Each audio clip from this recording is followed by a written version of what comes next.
Welcome to another episode of our channel. In this video, we will discuss an innovation that has captured global attention, the gamification of the war in Ukraine, where attacks convert into points and teams compete for the top of the leaderboard.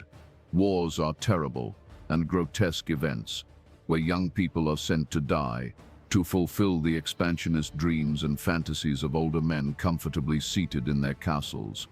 But the rampant technological advancement and the new weapons emerging and revolutionizing the battlefield are leading to an unprecedented phenomenon, the gamification of war.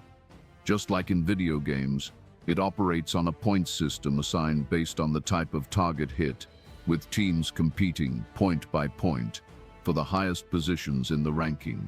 In the case of the Russian invasion of Ukraine, it all started in August 2024, with a system encouraging Ukrainian units to compete for points.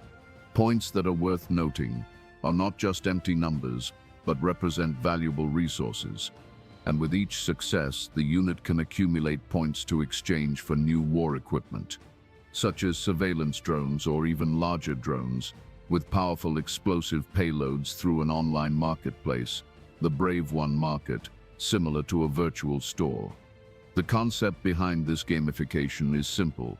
By accumulating points, the units can enhance their arsenal, increasing their efficiency in battle and consequently their capacity to inflict even more damage on the enemy. This represents a digital shift in the traditional military reward system like medals or promotions, which until now were the main focus. Although the idea of turning war into a points game may seem somewhat unsettling, we are talking about lives being destroyed on the battlefield.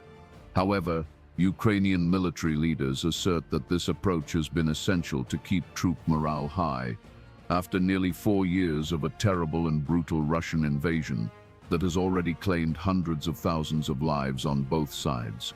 In modern warfare, with significant artillery and long-range missile involvement, soldiers often don't know exactly what they targeted or who was killed or injured in their attacks.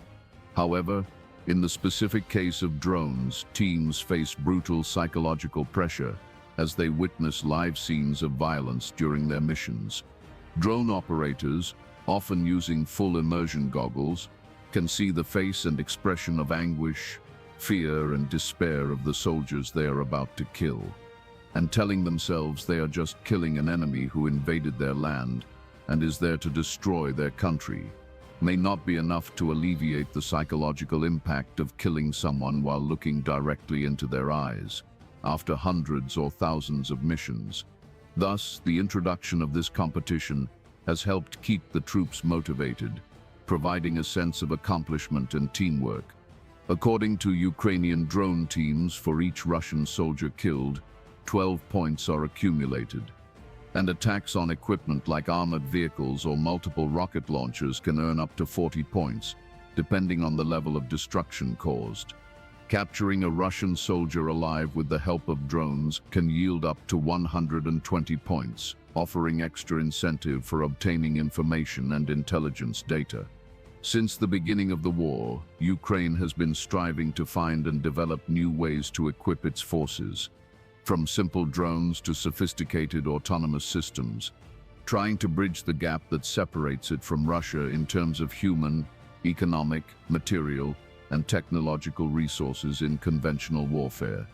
In this sense, the race for a technological advantage has been a focal point, with the use of drones becoming the main tool in this race. Of course, Russia has not stood still, and as the war unfolds, the number of drones used, as well as the complexity of their missions, only increases. According to Kiev, over 400 Ukrainian drone teams are competing in the ranking, and even infantry units that initially did not have a specific sector for drones began structuring their own drone units to take advantage of the point system and thus obtain better equipment for the fight. This strategy not only broadens participation in the game, but also creates a more diverse and dynamic military force. With technological advancements, Russia began using more stealthy tactics, such as deploying small infantry units to avoid detection by Ukrainian drones. As a result, The points for killing a Russian soldier have increased over time, with the value for killing a Russian soldier rising from 2 points in August 2024 to 12 points in October 2025, responding to this new combat dynamic. This is, in fact, one of the great advantages of the gamification system, allowing Kiev to adjust the focus of the drone teams against specific targets according to the current dynamics on the battlefield. Combat drones are not the only equipment in play. With the use of land drones, reconnaissance using thermal cameras, and even artificial intelligence systems to guide attacks becoming increasingly common at the front. Ukraine's Minister of Digital Transformation, Mikhailo Fedorov, highlights that teams can earn points for actions such as rescuing wounded soldiers, detecting hidden enemy equipment, directing artillery fire, and even destroying Russian attack or reconnaissance and observation drones. Nonetheless, there are challenges, as the system is relatively new, and some units face delays in the delivery of new drones. There are also criticisms that valuable equipment was destroyed without yielding the deserved points. Additionally, drone operators in the same team are in constant competition for who made the first attack, or who scored the best on a target, often leading to heated debates among teams and even within the same team. Through this system, death and destruction are transformed into points and prizes, but behind each point, there are lives at stake. However, for Ukraine, above all, it is a life or death game, not only for the survival of the soldiers, but for the survival of the entire nation, a game that for them is worth playing. And if you haven't subscribed to the channel yet, subscribe now and enable the notification bell to not miss any updates.